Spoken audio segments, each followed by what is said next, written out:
Good morning. To our distinguished guests, to our speakers, panelists, and partners, to all of you here at the British Library in St. Pancras, and to our audience joining us online, a very warm welcome to the British Library and to the Silk Road Oasis Symposium, which will take place today and tomorrow.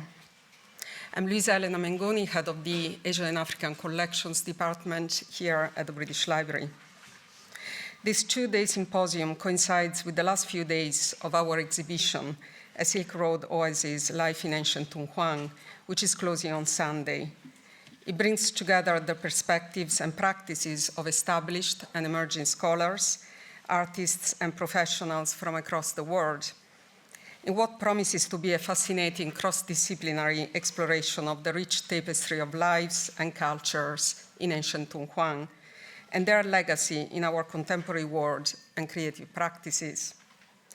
Both the exhibition and this symposium are very significant milestones in a wider and long-term program around the collection from Dunhuang and other sites along the Eastern Silk Road, guided by the British Library mission to make intellectual heritage accessible to everyone for research, inspiration, and enjoyment. We are committed to ensure that the collections in our custodianship are properly preserved, managed, and made accessible to all our users.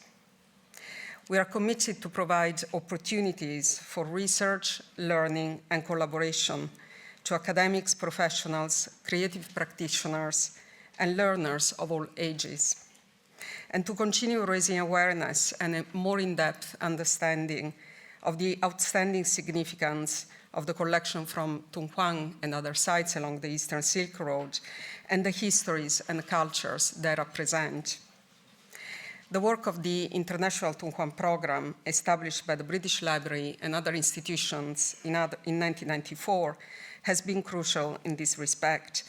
Celebrating its 30th anniversary last year, the IDP is a long-term international collaboration bringing together institutions that hold the significant collection from Dunhuang and other sites along the Eastern Silk Road, which had been dispersed in the early 20th century.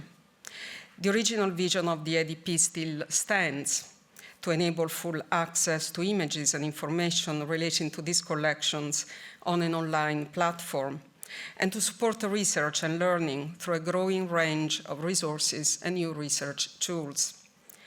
In the last few years, we have built on the vision, expertise, and commitment of our predecessors who initiated the IDP and whose work I would like to acknowledge here.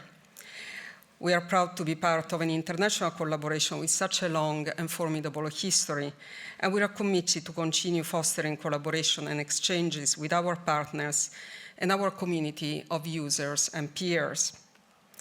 We are particularly honored to have with us at this symposium today and tomorrow the director of the Dunhuang Academy, Dr. Su Boming, and his colleagues from Dunhuang, and our representatives of our IDP partners from China and Europe.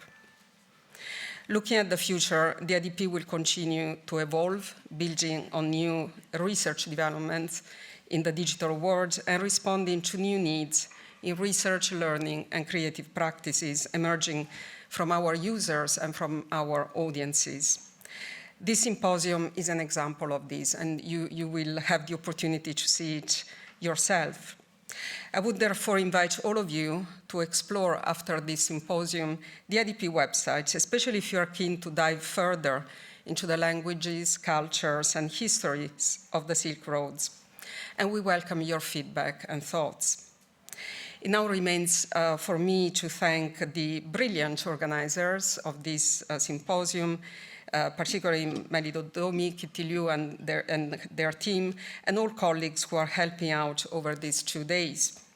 Special thanks to our speakers and moderators who are coming from across the globe, to all representatives of the IDP partners for being with us in person and also online, and to the Hong Kong Dunhuang Gaudeamus Ensemble, who will give their first performance in London this evening. So I hope you will be there for that too. And many thanks to all of you for taking time to join us for this event. My last and most heartfelt thanks go to the Peishantung Foundation for their support, which made this symposium possible. I hope that this conference will be a source of inspiration, reflection, and enjoyment to you all. I will now hand over to Melody Domi, lead curator of Chinese collection Stein and Earle and IDP manager, as well as lead curator of the exhibition, and I would say mastermind of this two-day conference, and Kichi Liu, the project curator and formidable organizer as well. And they will tell you more about the ambition and key purposes of the exhibition that is about to close, as well as its legacy. Thank you very much.